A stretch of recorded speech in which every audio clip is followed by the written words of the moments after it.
Hello everyone, wishing you all a joyful day, a jovial day ahead. So in the previous class of chapter 8, we have seen the introductory part, the cell, the basic unit of life.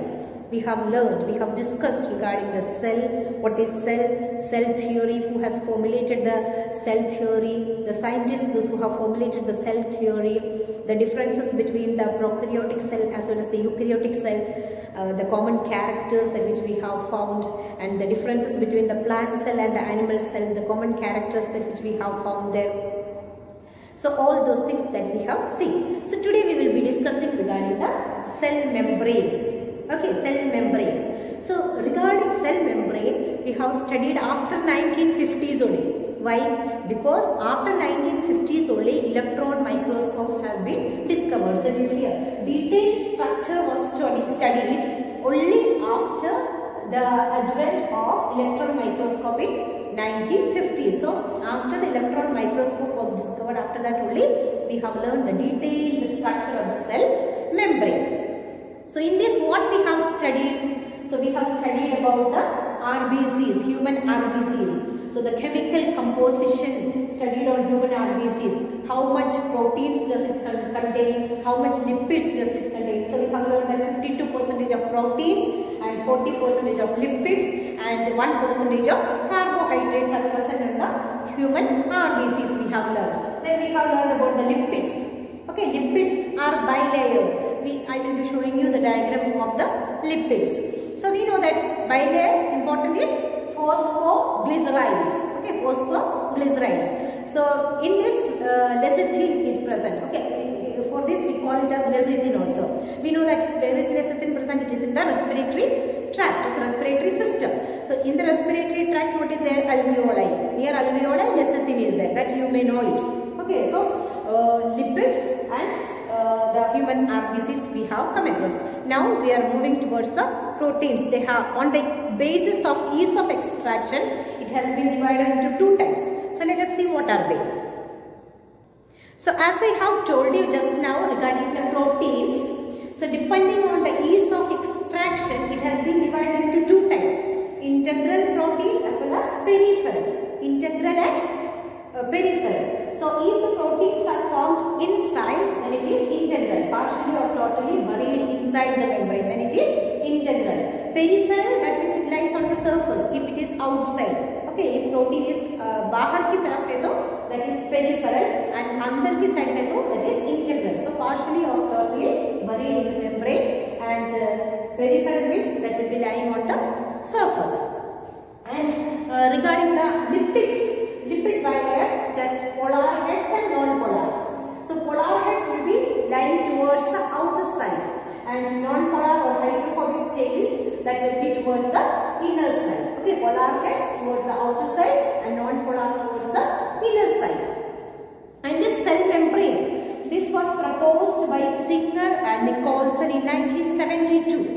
Okay, so fluid mosaic model, the cell membrane was proposed in a fluid mosaic model, and Singer and Nicholson has proposed in 1972 the fluid mosaic model.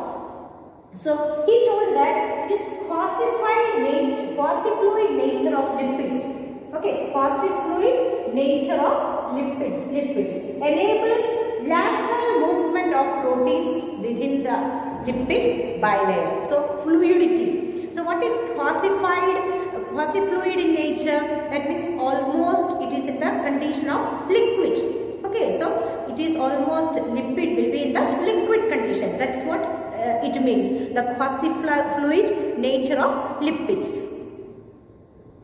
Now let us see what are the benefits of the fluid nature of membrane. Okay, what are the benefits of fluid nature of membrane? What does it help in? So what are the main functions? Cell growth, secretion, then endocytosis, cell division, formation of intercellular junction. Okay, so these are the benefits of fluid nature of membrane. So due to that, since the membranes are fluid in nature, what are the benefits? If asked, you can say that cell growth, secretion, endocytosis, cell division, formation of intercellular junction. So these are the benefits. So we all know that cell membrane are selectively permeable membrane. So what is happening here? Molecules are being transported from one place to another. So cell membranes are selectively permeable membrane. So उसमें molecules का transfer होते हैं. Why? Because of two reasons: passive transport and active transport. So in passive transport, what is happening? Polar molecules facilitated diffusion. Means diffusion से okay, transport of the molecules is taking place here, diffusion की तरफ. Then here water osmosis से, the natural solutes diffusion से. So through diffusion only the molecules are being transported. Now active transport, sodium and potassium का pump लगा हुआ है active transport में. So it is always asked, often asked question, what are the ions that which is present in the active transport? So what are the ions? Sodium and potassium. So I hope the differences between the passive transport and the active transport is clear to you all. So in the passive transport, what is happening? Polar molecules facilitated diffusion की तरह transport होते हैं. Water osmosis से, फिर neutral solutes diffusion से. Okay, diffusion से तो diffusion के द्वारा transport होते हैं molecules भी. In active transport, sodium and potassium का pump लगा हुआ है. So that's all about the cell membrane. Now let us see the fluid mosaic model of plasma membrane. So fluid mosaic model of plasma membrane. You can see here the sugar, peripheral protein is lying here, the integral protein and the phospholipid bilayer. So we can compare it to gulab jamun and the chasni that which we prepare. Okay, so chasni की तरफ क्या पड़ा हुआ है? Phospholipid bilayer. और gulab jamun के जैसे क्या है? Integral protein. Okay, you can see here the protein that which is lying here, that will be like a gulab jamun. So we can say compare it to gulab jamun and its chasni. Chasni ऐसा फैला हुआ है, जैसे phospholipid bilayer we can say that. Okay, protein. This is the protein. So this is the fluid mosaic model of plasma membrane. Just now we have seen the image of fluid mosaic model membrane, plasma membrane. So these studies showed that the cell membrane is mainly composed of sugar and proteins. So we have seen that the major lipids are phospholipids. And how it is being arranged? It is arranged in the bilayer. So the lipids are arranged within the membrane with the head towards the outer side and the hydrophobic tail towards the inner part. Okay, so lipids are arranged within the membrane with the head towards the outer region and the hydrophobic tail towards the inner part. Okay, so this ensures that the non-polar tail of saturated hydrocarbons is protected from the aqueous environment. So because of this, we can ensure that the non-polar tail of saturated hydrocarbons will be protected from the aqueous environment. In addition to it, phospholipids membrane also contains cholesterol. We have seen in the image. Okay, so the component of the membrane mainly consists of phosphoglycerides. The component will be consist of phosphoglycerides. You can see here the peripheral protein, the sugar, and the protein is composed of the phospholipid bilayer, and here you can see the cholesterol. Now let us learn about the cell wall. So we all know that cell wall is non-living. So it is of rigid structure. It is non-living, it is of rigid structure. So generally it is available on the plants. We know that in animal cells no cell wall. We have learned while the differences of the animal cell and the plant cell. We have learned the clear difference. Plant cell wall is present. That is the main differences between the plant cell and the animal cell. We have come across. And in the 9th class also we have learned the details of plant cell and the animal cell. With the labeled diagram we have drawn and we have learned. So we know that cell membrane is the outer covering of plants and fungi. So cell membrane is the outer covering of plants and fungi. So in plants we can say that cell wall is made up of cellulose, hemicellulose, pectins and proteins. Okay, in plants the cell wall is made up of cellulose, hemicellulose, pectins and proteins. And in algae it is made up of minerals, minerals, galactans and cellulose. In algae, the cell wall is composed of minerals, minerals, galactans and cellulose. And in the bacteria, we know that it is of peptidoglycan.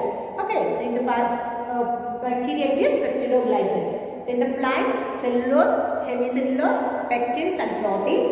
In algae, minerals, minerals, galactans and cellulose. And in the bacteria, it is peptidoglycan. So what is the cell wall of fungi made up of? We know that it is chitin. It is composed of chitin. They are complex polysaccharides. We have learned it.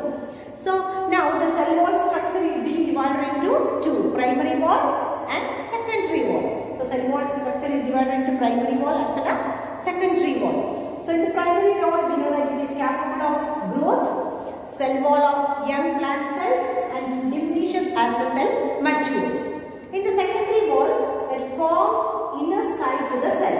So it is formed inner side of the cells towards the membrane. In the secondary wall, it is formed inner side of the membrane. In the primary wall, they are capable of growth, cell wall of the young plant cells and diminishes as the cell matures. And in the secondary wall, they are formed inner side to the cell towards the membrane. So now coming to the middle lamellae. Okay, so primary wall, cell wall is divided into primary wall, secondary wall and middle lamellae. Middle lamellae, the cement layer mainly consists of calcium pectins. So what are the main elements in the middle lamellae? We can tell it as calcium pectins. So what is the main element in the middle lamellae? Calcium pectins. So formation of the cell wall. What are the functions of the cell wall? It will be giving shape to the cell. So the functions of the cell wall is it will be giving shape to the cell and also protects from mechanical damage and infection. So if any mechanical damages occurs, that will be giving protection, and also from the infection they will be giving protection. So that is the main function of the cell. So gives shapes to the cell and at the same time it will be protecting from the mechanical damage as well as infection. So we know that cell wall or middle lamellae के बीच में जो ट्रांसवर्समेंट चाहिए उसी को plasmodesmata, इसका connection जो है उसी को साइटोप्लाज्मिक कनेक्शन बोलते हैं. Okay, we will tell the call it as cytoplasmic connection. So this will work between the cell wall as well as the middle lamellae. So the cytoplasmic connection. Okay, the cytoplasmic connection. What is that? That is the cell wall और middle lamellae के बीच में जो ट्रांसवर्समेंट चाहिए, so वो plasmodesmata से connect किया हुआ है, उसी को क्या बोलते हैं? साइटोप्लाज्मिक कनेक्शन बोलते हैं. So this will be working between the cell wall as well as the middle lamellae.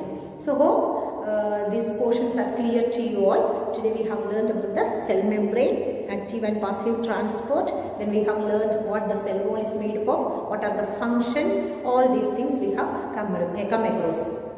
So please go through the portions, please read the NCERT at the same time. So since I have given it in the flow chart so that it will be very easy for you to study, so prepare notes according to it. Thank you. May God bless you all.